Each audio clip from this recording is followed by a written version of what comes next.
வைகுண்ட ஏகாதசியை ஒட்டி தமிழகம் முழுவதிலும் உள்ள பெருமாள் கோவில்களில் சொர்க்கவாசல் திறக்கப்பட்டது.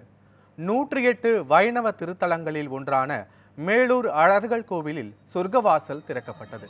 அப்போது எழுந்தருளிய பெருமாளை ஏராளமான பக்தர்கள் கோவிந்தா கோஷம் முழங்க வழிபட்டனர். வைகுண்ட ஏகாதசியை ஒட்டி சுவாமிக்கு சிறப்பு பூஜைகள் நடைபெற்றன.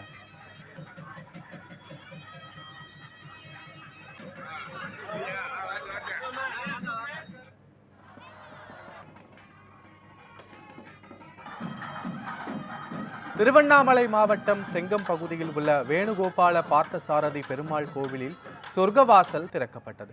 வண்ண மலர்களால் அலங்கரிக்கப்பட்ட சுவாமி சொர்க்கவாசல் வழியாக வந்தபோது அங்கு கூடியிருந்த பக்தர்கள் கோவிந்தா என பக்தி முழக்கமிட்டு தரிசனம் செய்தனர்.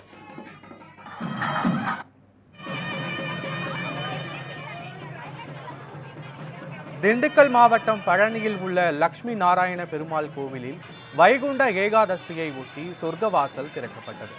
பரமபத வாசல் வழியே சுவாமி எழுந்தருளிய பின் கருடாழ்வார் வாகனத்தில் 4 ரத வீதியில் உலா வந்தார். அப்போது திரளான பக்தர்கள் சுவாமியை தரிசனம் செய்தனர். நாமக்கல்லில் உள்ள அரங்கநாதர் கோவிலில் சொர்க்கவாசல் திறக்கப்பட்டது. இதையொட்டி சுவாமிக்கு சிறப்பு பூஜைகள் செய்யப்பட்டன. கடும் குளிரையும் பொருட்படுத்தாமல் அதிகாலை முதலே ஏராளமான பக்தர்கள் நீண்ட வரிசையில் காத்திருந்து சுவாமியை தரிசனம் செய்தனர்.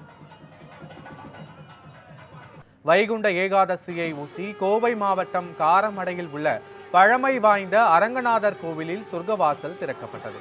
அப்போது சிறப்பு அலங்காரத்தில் சுவாமி எழுந்தருளி அருள் பாலித்தார். மத்திய இணையமைச்சர் எல் முருகன் உள்ளிட்டோர் சுவாமியை தரிசனம் செய்தனர்.